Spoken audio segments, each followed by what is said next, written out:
បរិបទថ្នាំម្នាក់ត្រូវបានសមត្ថកិច្ចបញ្ជូនទៅកាន់តុលាការពាក់ព័ន្ធករណីហិង្សាដោយចេតនា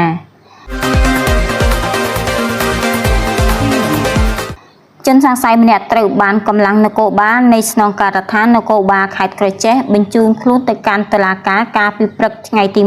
21ខែមេសាឆ្នាំ2025ពាក់ព័ន្ធនឹងករណីហិង្សាដោយចេតនាមានស្ថានទម្ងន់ទោសលោកឧត្តមសេនីយ៍ត្រីគុណសោភ័ណ្ឌស្នងការរងទទួលផែនព្រហ្មទណ្ឌនៃស្នងការដ្ឋាននគរបាលខេត្តក្រចេះបានដឹងថាជនសង្ស័យម្នាក់ដែលជាប់ពាក់ព័ន្ធនឹងករណីប្រើប្រាស់អំពើហិង្សាដោយចេតនាត្រូវបានកម្លាំងជំនាញកសាងសំណុំរឿងបញ្ជូនទៅកាន់តុលាការហើយកាលពីព្រឹកមិញនេះដោយឡែកលោកវរៈសេនីយ៍ឯកឆុងតូរ៉ាន់អធិការដ្ឋាននគរបាលស្រុកឆ្លងក៏បានដឹងដែរថាជនសង្ស័យឈ្មោះហូយចម្រើនហៅយ៉ាល់ភេទប្រុសអាយុ27ឆ្នាំត្រូវបានកម្លាំងនគរបាលចាប់ខ្លួនកាលពីថ្ងៃទី19ខែមេសាឆ្នាំ2025ក្រោយពីជនសង្ស័យរូបនេះបានយកដុំថ្មទៅវាយក្បាលស្ត្រីឈ្មោះហុងសុធីភេទស្រីអាយុ53ឆ្នាំដែលជាអ្នកជិតខាង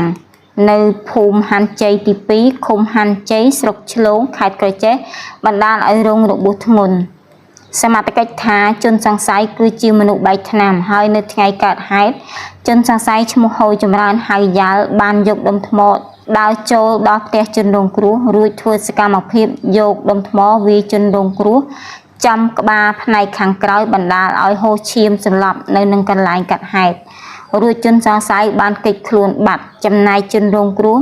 យកមកសង្គ្រោះនៅមន្ទីរពេទ្យបង្អែកស្រុកឆ្លងតែដោយសារស្ថានភាពធ្ងន់ក៏ត្រូវបានគេបញ្ជូនទៅសង្គ្រោះនៅមន្ទីរពេទ្យប្រទេសវៀតណាម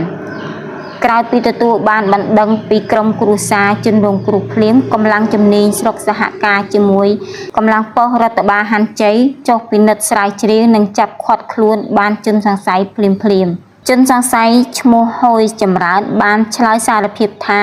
ខ្លួនពិតជាបានយកដុំថ្មវាយទៅលើជនរងគ្រោះឈ្មោះ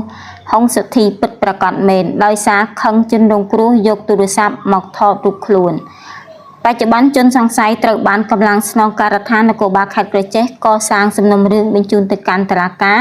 ដើម្បីបន្តចាត់ការតាមនីតិវិធីច្បាប់